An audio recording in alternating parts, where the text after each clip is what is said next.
말씀은 마태복음 3장 12절 말씀입니다.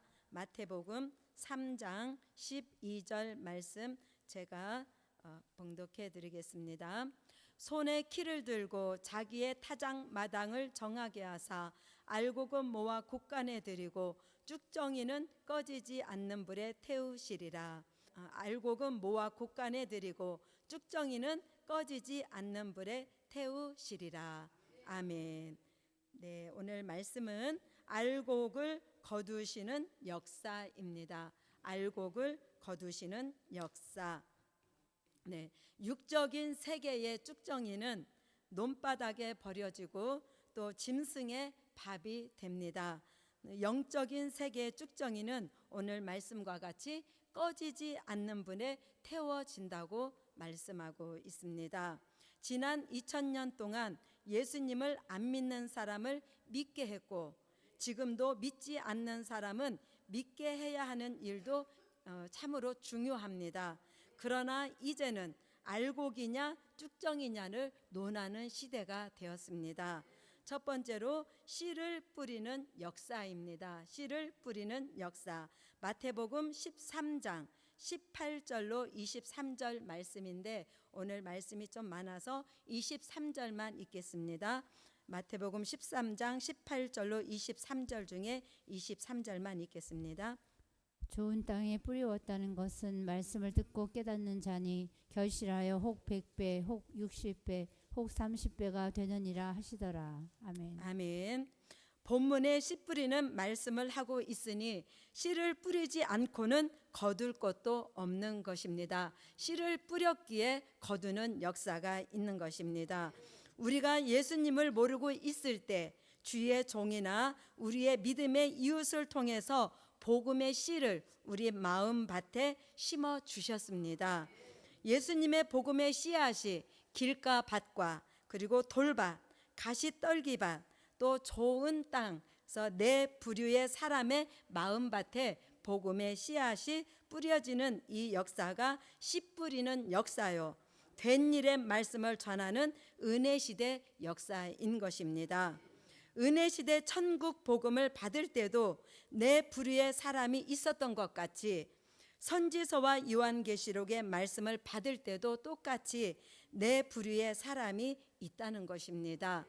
씨가 길가밭에 뿌려지고 또 돌짝밭에 뿌려지고 가시덩굴밭에 뿌려지고 또 좋은 밭에 뿌려지는 것과 같이 세 가지 밭에 뿌려지는 그 열매는 열매를 될 수가 없다는 것입니다.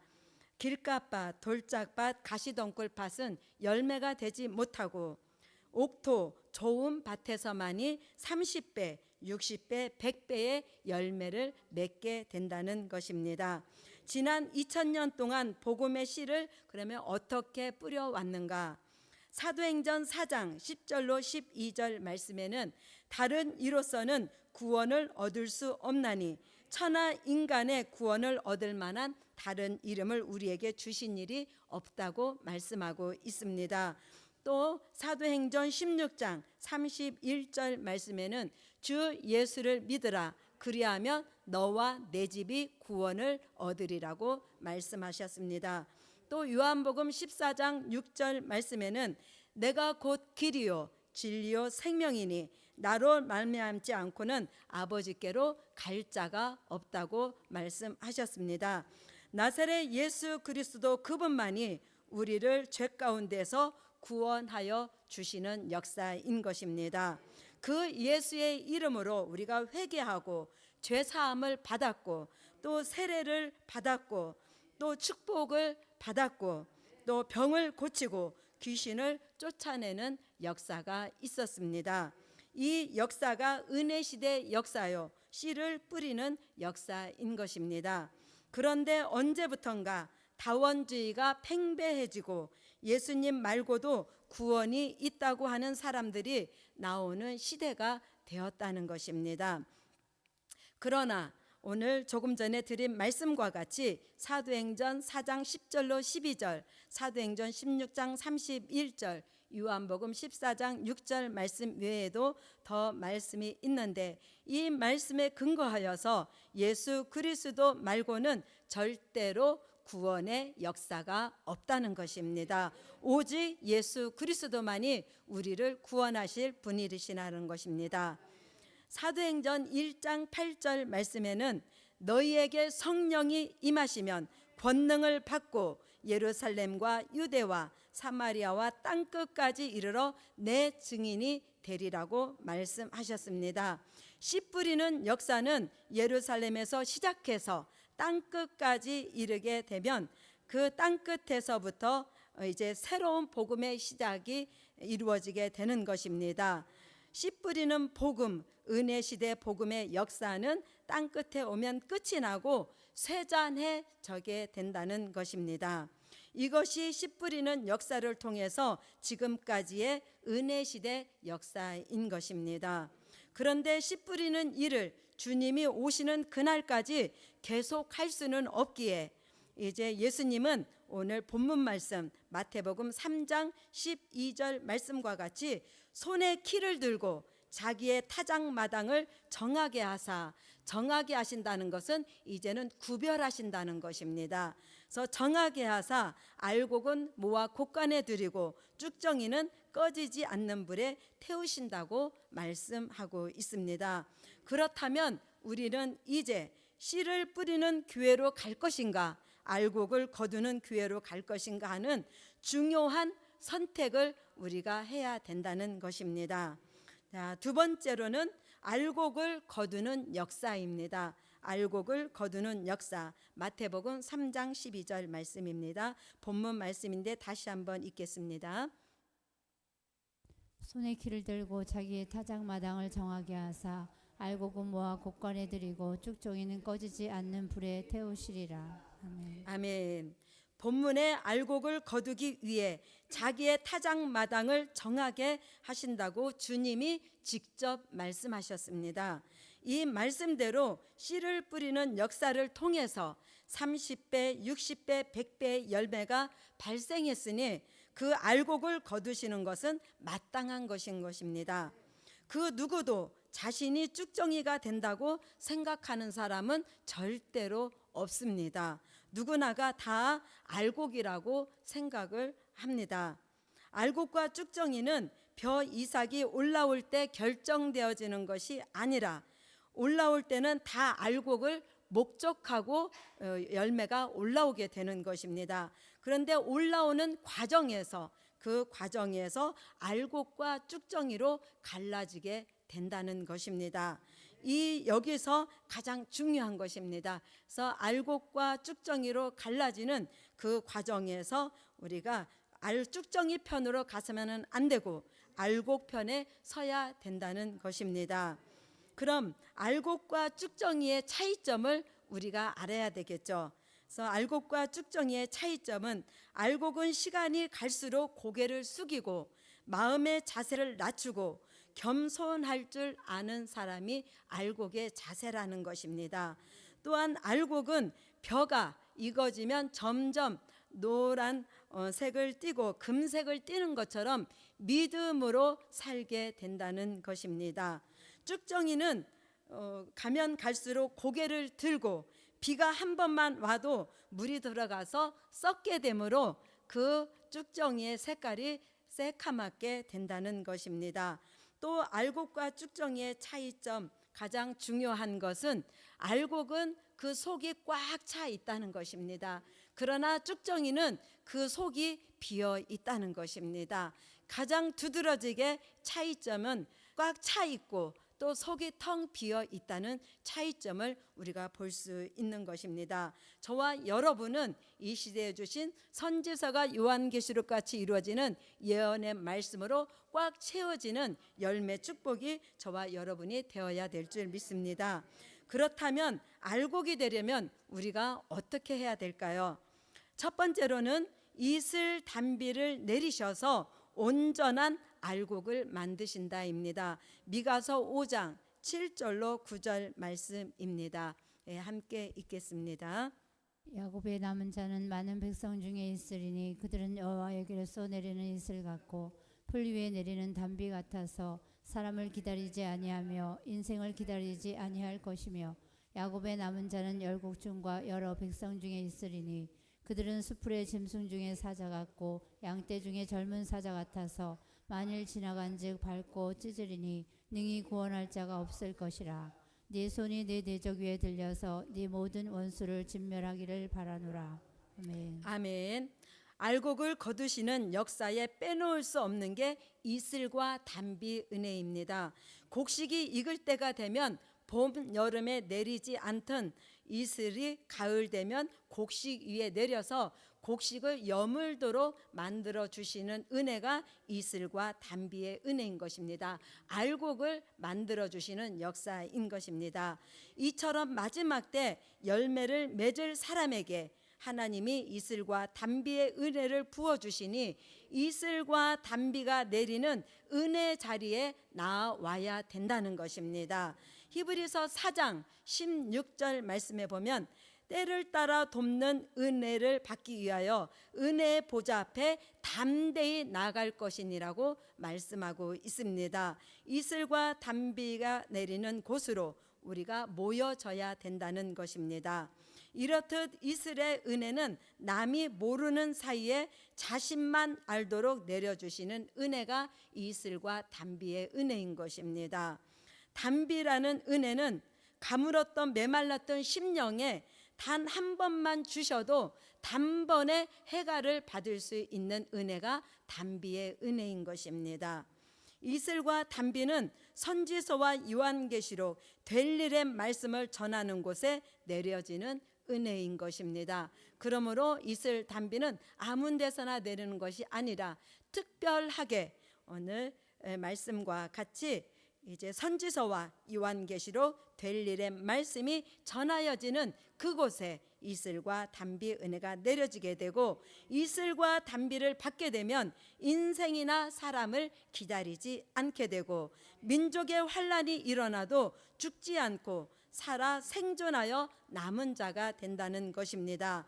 또한 이슬 단비 받은 사람은 그 신앙이 젊은 사자 같아서 믿음 있고 용기 있고 담력 있고 자신감 있고 확신이 있게 하셔서 7 목자같이 양떼를 인도할 수 있는 종, 8 군왕과 같이 권세 있고 능력 있는 종을 만드셔서 하나님이 원하시는 알고 즉 열매를 만드시는 역사가 이슬과 단비의 은혜인 것입니다.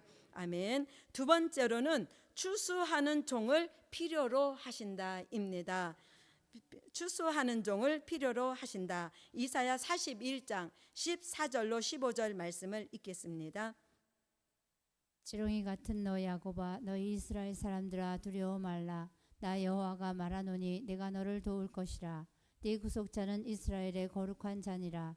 보라 내가 너로 이가 날카로운 새 타작기계를 삼으리니 네가 산들을 쳐서 부스러기를 만들 것이며 작은 산들로 겨 갖게 할 것이라. 아멘. 아멘. 알곡이 30배, 60배, 100배로 넘쳐날 때 알곡을 거두는데 추수하는 종이 필요한 것입니다. 씨를 뿌릴 때도 씨 뿌릴 종이 필요했던 것과 같이 알곡을 거두어 드리기 위해서는 추수하는 종이 필요한 것입니다.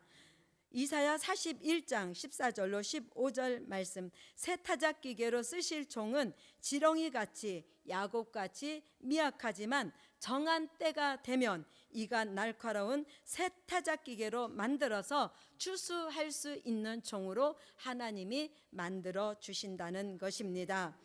예수님께서 추수할 일은 많은데 일꾼이 적으니 아버지께 구하여 추수할 일꾼을 더 보내달라고 하라고 하신 말씀이 있습니다. 이 말씀은 추수할 일꾼이 그만큼 절실하게 필요한 시대라는 것을 말씀하고 있습니다. 이런 시대에 저와 여러분이 이사야 선지자의 고백과 같이 누가 우리를 위하여 갈고 할 때 이사야 선지자의 고백과 같이 내가 여기 있나이다 나를 보내소서 하고 오늘 추수할 수 있는 그런 추수할 종으로 저와 여러분의 고백이 되어질 수 있기를 바라겠습니다.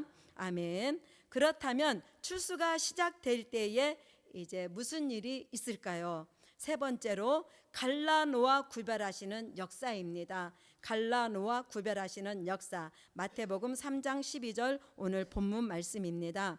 추수하는 역사 속에 알곡과 쭉정이로 갈라놓으신다는 것입니다. 갈라놓으시는 역사는 마태복음 7장 24절로 27절 말씀과 같이 반석 위에 세운 교회와 모래 위에 세운 집이 갈라놓으신다는 것입니다. 또 마태복음 24장 40절로 43절 말씀과 같이 데려갈 사람과 버려둘 사람을 갈라놓으신다는 것입니다. 똑같이 주의 일을 했지만 똑같이 믿음 생활을 했지만 잘못 믿은 사람은 버려두고 잘 믿은 사람은 데려감을 받게 된다는 것입니다. 또 마태복음 25장 1절로 13절 말씀과 같이 기름등불 없는 미련한 처녀는 버림을 받고 기름등불 있는 슬기로운 다섯 처녀는 주의 재림을 영접할 수 있도록 구별하신다는 것입니다. 또 마태복음 25장 32절로 34절 말씀과 같이 양과 염소를 갈라서 염소는 왼편에 양은 오른편에 세워서 오른편에 있는 자들에게 창세로부터 예배된 나라를 상속하라고 말씀하고 있습니다. 양과 염소로 구별하시는 역사인 것입니다.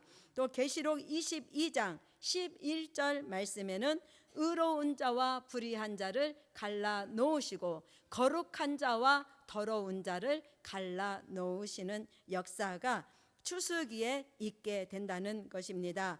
이 역사는 알곡이 절대로 쭉정이 편에 들어갈 수 없고 쭉정이가 절대로 알곡 편에 들어갈 수 없다는 것입니다. 이 역사는 계시록 22장 11절 말씀과 같이 그대로라는 말씀이 적용되기 때문인 것입니다.